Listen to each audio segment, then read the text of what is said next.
क्या DSA dot net developers के लिए रिक्वायर्ड है? यदि आप डॉटनेट बिगिनर्स हो या डॉटनेट डेवलपर हो तो आपके दिमाग में एक क्वेश्चन होता है कि डीएसए में सीखना चाहिए कि नहीं सीखना चाहिए, किस टाइप की कंपनी के लिए डीएसए सीखना चाहिए, डीएसए के अंदर क्या क्या टॉपिक सीखना चाहिए। इस वीडियो के अंदर मैं ये सभी डाउट फिनिश करने वाला हूं। लास्ट तक आप मेरा वीडियो देखिए, क्योंकि इसके अंदर मैं आपको एक जनरलाइज डिस्क्रिप्शन दूंगा, बहुत ही मोस्ट इंपॉर्टेंट कंटेंट बताऊंगा जो आपके लिए रिक्वायर्ड है, आपके करियर के लिए रिक्वायर्ड है। अब मैं आपको बताने वाला हूं कि देखो, डॉटनेट डेवलपर बेसिकली ये सोचते हैं कि उनको C sharp, ASP dotnet core, MVC या वेब एपीआई का नॉलेज है, एक्सक्यूएल सर्वर का नॉलेज है, एंटिटी फ्रेमवर्क कोर का नॉलेज है, तो इसका मतलब ये है कि वो किसी भी कंपनी के अंदर आसानी से स्विच कर सकते हैं। लेकिन मैं आपको ये क्लियर करना चाहता हूं कि देखो, डॉटनेट के अंदर आपको जॉब तो मिल जाएगी, लेकिन यदि आप हाई पैकेज जॉब गेट करना चाहते हो, आप बहुत ही बड़ी कंपनी, जैसे आप बात करूं मैं कि गूगल, अमेजॉन, माइक्रोसॉफ्ट, इस टाइप के कंपनी के अंदर यदि आप जाना चाहते हो तो इसके लिए आपको डीएसए की रिक्वायरमेंट होगी। यदि आप फ्रेशर हो और डॉटनेट के इंटरव्यू में जाते हो तो बहुत सारे क्वेश्चंस ऐसे होते हैं जो डीएसए के पूछे जाते हैं। तो DSA is compulsory for all dot net developers जो इंटरव्यू के लिए प्रिपेयर करते हैं, क्योंकि जनरली क्या होता है कि इंटरव्यू के अंदर जो सबसे इंपॉर्टेंट पॉइंट्स होता है वो नॉर्मल डीएसए से लेकर के एडवांस डीएसए के बहुत सारे टॉपिक इंटरव्यूज में पूछे जाते हैं। ठीक है, तो सबसे पहले मैं आपको reality of today dot net developers बताता हूं कि आज के डॉटनेट के डेवलपर्स का जो पर्टिकुलर थिंकिंग ये है कि आप सिर्फ एक normal C sharp, ASP dotnet core, MVC या वेब एपीआई सीख जाते हैं, लिंक्यू का कुछ कॉन्सेप्ट और एसक्यूएल सर्वर पढ़ करके, मतलब प्योरली डॉटनेट के टॉपिक पढ़ करके आप इंटरव्यू के लिए जाते हो। और इंटरव्यू में बहुत सारे क्वेश्चंस आपको एरे से पूछे जाते हैं, स्ट्रिंग से पूछे जाते हैं, डिक्शनरी से पूछे जाते हैं, ठीक है, डिफरेंट टाइप के कलेक्शन ऑब्जेक्ट से पूछे जाते हैं, प्रॉब्लम सॉल्विंग से पूछे जाते हैं, और उसका आंसर आप नहीं दे पाते हैं।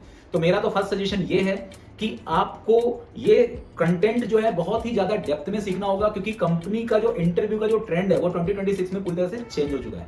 तो अब आपको ये स्किल के साथ साथ डीएसए का स्किल बिल्कुल मस्ट हो चुका है। चाहे आप किसी भी टाइप के डेवलपर्स हो, चाहे आप बहुत ज्यादा आपका एक्सपीरियंस है, तो ऐसा नहीं है कि पहले एक्सपीरियंस पर्सन से मोस्ट ऑफ द केस में प्रोजेक्ट पूछा जाता था, पर आज के डेट में बहुत सारे इंटरव्यूज के अंदर जो एक्सपीरियंस पर्सन है उनको भी डीएसए के बहुत सारे कंटेंट्स पूछे जा रहे हैं। अब मैं बात करना चाहता हूं कि डीएसए किस टाइप के कंपनी के लिए रिक्वायर्ड है और किस टाइप के कंपनी के लिए रिक्वायर्ड नहीं है। तो देखो, ऑलमोस्ट डीएसए का जो बेसिक कॉन्सेप्ट है वो तो सभी कंपनी के लिए कॉमन है। आप चाहे प्रोडक्ट बेस्ड कंपनी की बात करें, चाहे सर्विस बेस्ड कंपनी की बात करें, नॉर्मल डीएसए। अब नॉर्मल डीएसए में क्या क्या आता है? नॉर्मल डीएसए में सबसे पहले आता है आपका एरे के कॉन्सेप्ट, ठीक है, दूसरा स्ट्रिंग के कॉन्सेप्ट। अब एरे के कॉन्सेप्ट का मतलब ये नहीं कि सिर्फ एरे का आपने डेफिनेशन पढ़ लिया, एरे के अंदर के बहुत सारे प्रॉब्लम सॉल्विंग्स जो प्रोग्राम्स होते हैं वो आपको बहुत अच्छे से आना चाहिए। स्ट्रिंग के अंदर के बहुत सारे प्रॉब्लम सॉल्विंग्स वाले प्रोग्राम जो डीएसए से रिलेटेड हैं उनका पूरा का पूरा इन डेप्थ नॉलेज आपको होना चाहिए। ये प्रोग्राम का लिस्ट मैं आपको लिंक में शेयर कर दूंगा, वहां पर आपको ये पूरे प्रोग्राम्स मिल जाएंगे। इसके बाद मैं आपको बताना चाह रहा हूं कि आपको जो कलेक्शन ऑब्जेक्ट सी शार्प के अंदर इनबिल्ट कलेक्शन ऑब्जेक्ट्स है उसका नॉलेज आपको होना चाहिए कि जेनरिक कलेक्शंस क्या होता है, नॉन जेनरिक कलेक्शंस क्या होता है, कॉन्करेंट कलेक्शंस क्या होता है। तो ये जो बेसिक डीएसए वाला जो पार्ट है ये सभी के सभी डेवलपर्स को आना चाहिए, चाहे वो बिगिनर हो, चाहे वो एक्सपीरियंस हो, और हर कंपनी के अंदर ये कॉमन है, चाहे स्मॉल कंपनी हो, चाहे मीडियम कंपनी हो, चाहे प्रोडक्ट बेस हो या सर्विस बेस हो।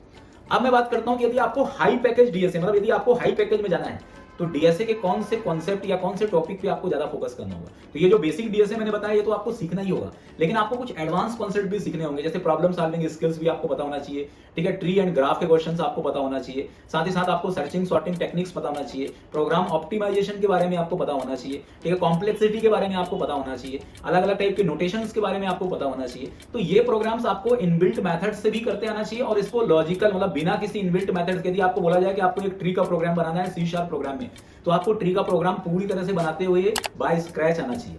बहुत बार तो कुछ प्रॉब्लम सॉल्विंग्स भी आपसे पूछा जा सकता है, जिसमें जिसका सोल्यूशन ट्री भी हो सकता है, जिसका सोल्यूशन ग्राफ भी हो सकता है, कुछ एडवांस ग्राफ भी हो सकता है। तो यदि आप टॉप मल्टीनेशनल कंपनी या जो टॉप कंपनी है इंडिया के अंदर यदि उनमें जाना चाहते हो तो प्रॉब्लम सॉल्विंग से रिलेटेड बहुत सारे अलग अलग टाइप के एक्सरसाइज आपको करने होंगे और अच्छे से प्रिपेयर करने होंगे। भले ही आप एक एक्सपीरियंस पर्सन हो या आप फ्रेशर हो, ठीक है, ये मैटर नहीं करता है, क्योंकि सबसे इंपॉर्टेंट ये है कि इनका जो स्टार्टिंग इंटरव्यू होता है ना वो सिस्टम डिजाइन से चालू होता है, और सिस्टम डिजाइन को इंप्लीमेंट करने के लिए यदि आपको देंगे तो सीधी सी बात है उसको आप डीएसए के अंदर ही कर सकते हैं। तो DSA is meaningful for all dot net developers और डॉटनेट बिगनर्स। इसका मतलब ये है यदि आप बिगनर्स हो और डॉटनेट के अंदर यदि आप डीएसए सीख रहे हो तो आपके लिए सबसे बेस्ट चॉइस है पहले आप सी शार्प सीखो, और उसके बाद आप डीएसए के अंदर के जो कंटेंट मैंने अभी आपको बताया नॉर्मल डीएसए से सीख करके आप एडवांस डीएसए तक जा सकते हो। यदि आप एक्सपीरियंस पर्सन हो तो आप एडवांस डीएसए डायरेक्टली सीख सकते हो, ठीक है। बेसिक डीएसए का कॉन्सेप्ट यदि आपको पता है, लेकिन बेसिक डीएसए के अंदर के जो प्रॉब्लम सॉल्विंग स्किल है उसमें आपको दोनों तरीके से पता होना चाहिए, आपको इनबिल्ट मेथड्स के थ्रू भी पता होना चाहिए और स्क्रैच के थ्रू भी आपको पता होना चाहिए। तो मतलब कुल कहने का मतलब ये है कि टोटल इसका जो समराइज फॉर्मेट ये है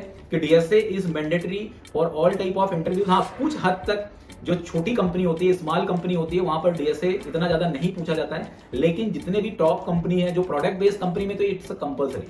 ठीक है, सर्विस बेस्ड कंपनी के अंदर जो छोटी कंपनी है या मिड साइज कंपनी को छोड़ करके जितने भी लार्ज स्केल कंपनी, वहां पर भी इंटरव्यूज में डीएसए क्वेश्चन पूछे गए। इसलिए आप डीएसए प्रिपेयर करिए। यदि आप जॉब स्विच करना चाहते हो, अपना पैकेज इंप्रूव करना चाहते हो, या आप बड़ी से बड़ी कंपनी के अंदर यदि आप जाना चाहते हो, तो DSA is best option for you. आप इसको अच्छे से सीखिए, इसके एक कॉन्सेप्ट को प्रैक्टिकली चला करके देखिए, और इसके अंदर के जितने भी टाइप के क्वेश्चंस बन रहे हैं, ठीक है, उनको आप एनालाइज करिए और उनके लिए प्रिपेयर होइए। My final recommendation to you for DSA कि यदि आप एक स्टार्टअप कंपनी या मिड लेवल कंपनी में जाना चाहते हैं, या आप एक बिगिनर हो, तो आपको डॉटनेट 80% सीखना चाहिए और डीएसए 20% सीखना चाहिए। लेकिन आपका टारगेट है बहुत बड़ी कंपनी, मल्टीनेशनल कंपनी में जाना चाहते हो, हायर पैकेज में जाना चाहते हो, तो आपको 50% डीएसए के लिए और 50% डॉटनेट के लिए प्रिपेयर होना पड़ेगा।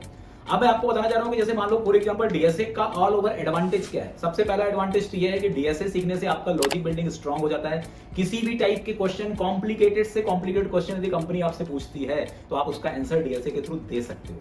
दूसरा, सिस्टम डिजाइन का नॉलेज हो जाता है। तीसरा ये होता है कि आप एक सीनियर डॉटनेट डेवलपर्स बन सकते हो अपने इंटरव्यू के परफॉर्मेंस के बेसिस पे। और चौथा फायदा ये हो जाता है कि आपको बहुत अच्छी सैलरी भी ऑफर हो सकती है यदि आपकी डीएसए का कॉन्सेप्ट स्ट्रांग है। क्योंकि कंपनी आज के डेट में जैसे मान लो 2 अलग अलग इंटरव्यू ले रही है। एक पर्सन को डॉटनेट का बहुत थोरो नॉलेज है, प्रोजेक्ट का बहुत थोरो नॉलेज है, लेकिन डीएसए का लेस नॉलेज है। और एक पर्सन को डीएसए का बहुत थोरो नॉलेज है, ठीक है, डॉटनेट का नॉलेज थोड़ा सा कम है, प्रोजेक्ट का नॉलेज भी थोड़ा सा कम है, लेकिन उसको डीएसए का नॉलेज बहुत ज्यादा है। तो वो सीधी सी बात है, कंपनी डीएसए वाले को ज्यादा प्रायोरिटी देगी यदि वो बड़ी कंपनी, क्योंकि बड़ी कंपनी के अंदर सिस्टम डिजाइन अप्रोच को फॉलो किया जाता है। और यदि उसका लॉजिकल मॉडल अच्छा है, तो उनको पता होता है कि वो किसी भी अलग टाइप के जो अप्रोच है, या डिफरेंट अप्रोच या डिफरेंट प्रोजेक्ट आर्किटेक्चर पे काम कर सकता है। और आर्किटेक्ट प्रोफाइल हो गया, या प्रोजेक्ट के अंदर का जो एनालिटिकल प्रोफाइल हो गया, ठीक है, उन प्रोफाइल्स के लिए तो डीएसए इज मैंडेटरी हो चुका है, क्योंकि सिस्टम डिजाइन की जो शुरुआत होती है वो डीएसए से होती है। तो मेरा रिकमेंडेशन यही है कि डीएसए आप सीखिए, और इसके अंदर को ज्यादा से ज्यादा लोगों को भी आप ये शेयर कर सकते हो कि डीएसए इज मस्ट। अब आज के डेट में 2026 में कि इंटरव्यू के को यदि आपको क्रैक करना है, तो डीएसए आना बिल्कुल मैंडेटरी हो चुका है।